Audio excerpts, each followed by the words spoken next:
Stage 4 మోకాళ్ల అరుగుదలకి నొప్పి లేకుండా కీళ్ల మార్పిడి ఆపరేషన్ చేయబడును. Doctor Ramesh Gajula, endoscopic spine ortho surgeon and pain physician, Panacea spine pain ortho and sleep centre, Uppal, Hyderabad. Welcome to RTV. నేను మీ గయాజ్ని. నెల్లూరు జిల్లాలో గత వారం రోజుల నుంచి కురుస్తున్న భారీ వర్షాలకు నెల్లూరు జిల్లా మొత్తము తడిచి ముద్దైంది. అదేవిధంగా కొన్ని ప్రాంతాల్లో అయితే వరి పంట నీట మునిగింది. ప్రస్తుతం ఆత్మకూరు నియోజకవర్గంలోని పాత దేవరాయపల్లి గ్రామంలో ఉన్నాము. ఇక్కడంతా మొత్తం సుమారు 200 ఎకరాల వరకు వరి పంట నీట మునిగింది. రైతులు లబోదిబోమంటున్నారు. ఇంతవరకు ఈ ప్రాంతానికి అధికారులు కూడా ఇంతవరకు రాలేదు. అధికారులు మాత్రం తమకు న్యాయం చేయాలంటూ కోరుతున్నారు. ఇప్పటికైనా అధికారులు ఈ ప్రాంతానికి వెళ్ళి ఆ రైతుల్ని ఆదుకోవాల్సిన అవసరం ఎంతైనా ఉంది. ప్రస్తుతం ఆర్టీవీ మొత్తం ఈ ప్రాంతంలో వరద ప్రాంతాల్లో మొత్తం పర్యటిస్తుంది. వరద నీటికి నీట మునిగిన వరి పంటను సైతము ఇప్పుడు వ్యూవర్స్ కోసం మనం చూపించేందుకు ప్రయత్నం అయితే చేస్తూ ఉంది. నెల్లూరు జిల్లాలో గత వారం రోజుల నుంచి కురుస్తున్న భారీ వర్షాలకు నెల్లూరు జిల్లాలో చాలా చోట్ల రైతులైతే ఇబ్బంది పడుతున్నారు. అయితే దీని మీద గ్రౌండ్ రిపోర్ట్ తీసుకునేందుకు ఆర్టీవీ నెల్లూరు జిల్లాలోని పలు ప్రాంతాల్లో తిరగడం జరిగింది. ప్రస్తుతము దేవాదాయ శాఖ మంత్రి ఆనం రామారెడ్డి నియోజకవర్గమైన ఆత్మకూరు, పాత దేవరాయపల్లి గ్రామంలో ఉన్నాము. ఇక్కడ మొత్తం సుమారు ఒక 200-300 ఎకరాలు నీటి మునిగింది. మొత్తం రైతులు లబో దిబోమంటున్నారు. కనీసము ఈ ప్రాంతానికి అధికారులు వచ్చి చూసిన పాపాను కూడా పోలేదు. కొందరైతే రైతులైతే 3 లక్షలు 4 లక్షలు అంటే రైతులు కూడా కాదు, రైతు కూలీలు కౌలుకు తీసుకొని ఇక్కడంతా సాగు చేస్తున్నారు. చివరిగా అంటే నోటికాడికి వచ్చే కూడు గద్దలు తన్నినట్లు వీళ్ళ పరిస్థితి అంతా ఘోరంగా తయారైపోయింది. ప్రస్తుతం మనం చూస్తున్నాం మొత్తం ఈ వరద నీటిలో కొట్టుకుని పోతా ఉంది పంట మొత్తము. ఈ రైతులు చూస్తున్నాం, మొత్తం రైతులు వీళ్ళ గోడ్లు అసలు వినలేకున్నాము. అంటే ఈ పంట మీద ఆధారపడి జీవనం సాగిస్తుంటారు, పిల్లల్ని చదివించుకుంటుంటారు. మొత్తం వీళ్ళ కొంప మునిగిపోయినట్లు కనిపిస్తున్నారు. వాళ్ళ ముఖాల్లో కూడా అసలు కాంతి కనపడడం లేదు, కన్నీళ్లే కనిపిస్తున్నాయి. ప్రస్తుతం మనతో మాట్లాడేందుకు కొంతమంది రైతులు కూడా ఉన్నారు. వాళ్ళతో కూడా మాట్లాడదాం.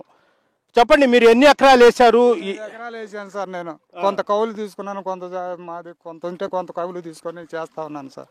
8 ఎకరాలు వేసాను. దీనికైతే మొదట ఇప్పుడు 4.5 నెలలు జరుగుతూ ఉంది. 4 నెలలకు కొయ్యాలి. ఈ వారం నుంచి మిషన్లు రాక 4 రోజులు అయిపోయింది. వాన పడి వారం నుంచి వాన పడుతుంది కాబట్టి కొయ్యలేని పరిస్థితులు, నడవం లోతు నీళ్ళల్లో ఉన్నాం మేము. ఈ నీళ్ళు అయితే మా అన్ని పడిపోయి వర్షానికి పడిపోయి మొలకలు వచ్చి చాలా ఇబ్బంది. మొలకలు కూడా వచ్చాయి, మనం చూస్తున్నాము విజువల్స్. అంటే ఇంకా వీళ్ళు కోత కొయ్యాలా ఈ టైంలో ఈ వర్షాల వల్ల చూడండి మొత్తం మునిగిపోయి మొలకలు కూడా రావడం జరిగింది. అయితే మీరు ఒక ఎకరాకి ఎంత పెడతారు? ఎకరానికి వచ్చి 40,000 రూపాయలు పెట్టుబడి పెట్టాము సార్. ఇప్పటికి 4.5 నెలలు అవుతుంది. 4 నెలల 10 రోజులు జరిగింది. 4 నెలలు 5 రోజులు కోసుకోవాలి. తీరా కోసే సమయానికి మిషన్లు 2 రోజులు లేట్ అయినాయి. వాన వచ్చేసింది. వానతో గమని ఆగిపోయింది, కోత ఆగిపోయింది. రోజు వాన పడును, మిషన్లు చేల కాడికి రాను పోను, కొయ్యలేకపోతున్నాము.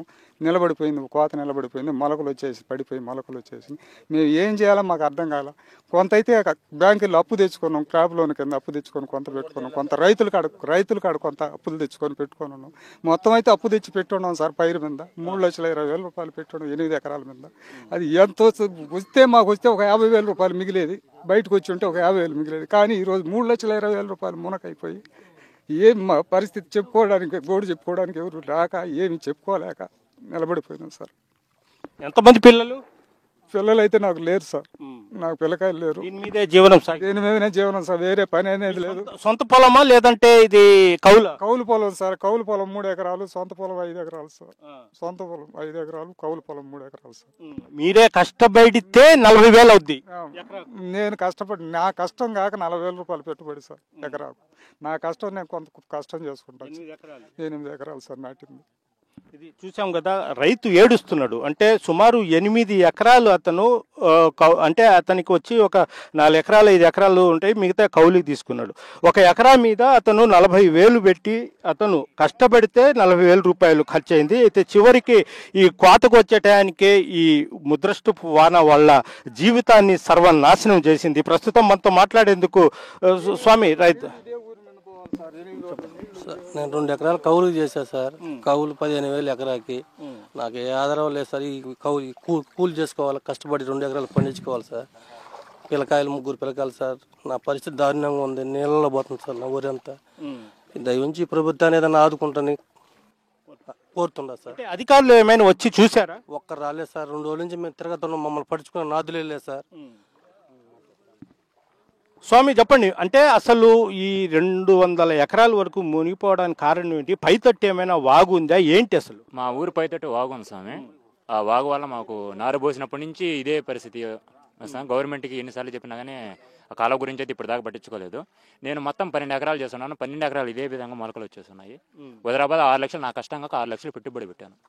6 లక్షలు పెట్టుబడి పెట్టాను నా కష్టం కాక. మా అన్నల దమ్ములుగా మా నాన్నగారి కష్టాలు మావి కాకుండా 6 లక్షలు పెట్టాము. మొత్తం అప్పు తెచ్చి పెట్టింది. ఇప్పుడు ఏం చేయాలని మాకే అర్థం కట్టం. మీ విషయము మంత్రి దృష్టికి కానీ అదేవిధంగా మీ అధికారుల దృష్టికి ఏమైనా తీసుకుని పోయారు? ఇప్పుడు అధికారులు ఎవరు రాలేదు సార్. మేము ఎన్ని చెప్పినా కానీ ఎవరు మమ్మల్ని ఏం పట్టించుకోవటం లేదు.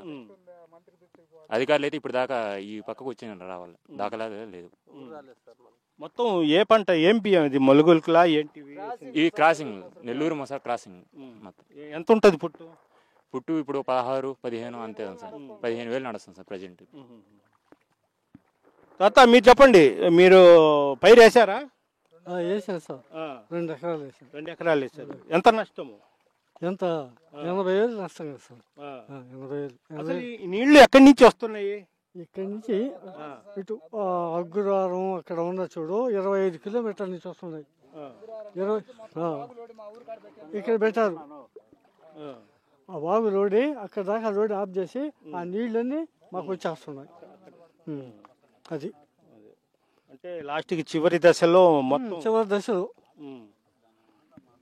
అయితే ప్రధానంగా మనం చూస్తున్నాం మొత్తము ఇదే విధంగా నీట మునిగిపోయింది ఈ వరి పంట మొత్తం. అంటే ప్రస్తుతం కొంతమంది వరకే రైతులు ఆర్టీవీ ఇక్కడికి వచ్చిందని కొంతమంది మాత్రమే రైతులు వచ్చి వాళ్ళ గోడు వినిపిస్తున్నారు. అయితే మొత్తము చూసుకుంటే ఈ గ్రామం మొత్తము వరి పంట మీదే ఇచ్చేశారు. 3 నెలల కిందట వీళ్ళు వరి నాట్లు వేసుకున్నారు. అయితే దీని మీద మందు కానీ దున్నడం కానీ వీళ్ళ కష్టం కానీ కాకుండా ఇంకా 40,000 రూపాయలు ఒక ఎకరాకు పెట్టారు.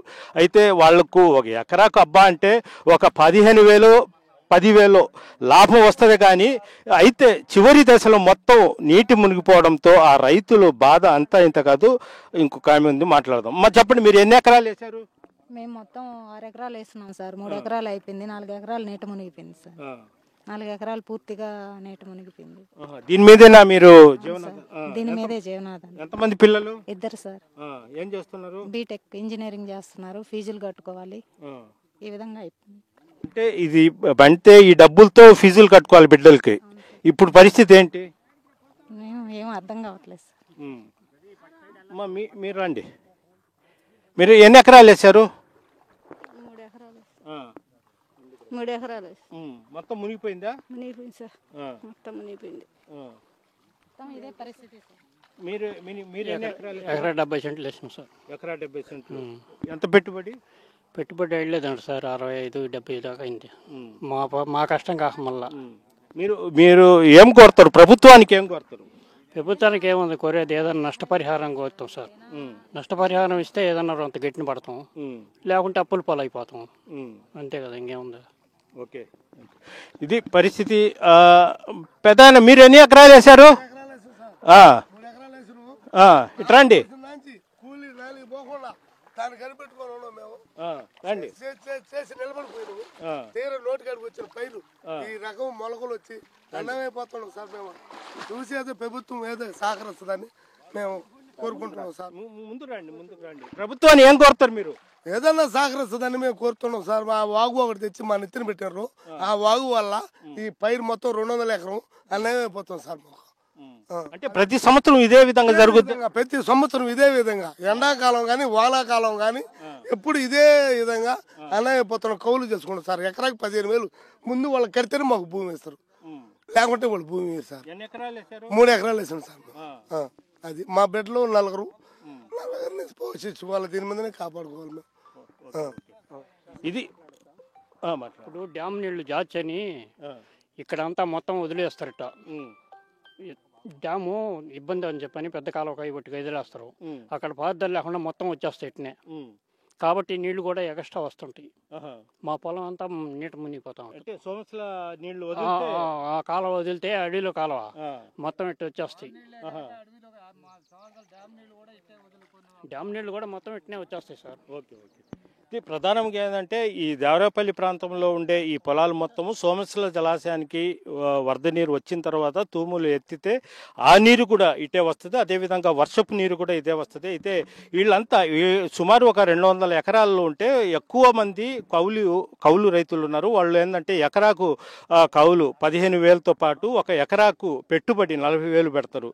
చివరి దశలో వాళ్ళు ఇంకా కోత కోయాల పరిస్థితుల్లో మాత్రం మొత్తం గత వారం నుంచి కురుస్తున్న వర్షాలకు మొత్తం నీట మునిగిపోయింది, మొలకలు కూడా రావడం జరిగింది. అయితే ఈ వెంటనే ప్రభుత్వం స్పందించి తమకు న్యాయం చేయాలి, లేదంటే తమకు చావే దిక్కంటూ కూడా రైతులైతే ఆవేదన వ్యక్తపరుస్తున్నారు. వీడియో ప్రదీప్తో గయాజ్, RTV, దేవరాపల్లి నుంచి.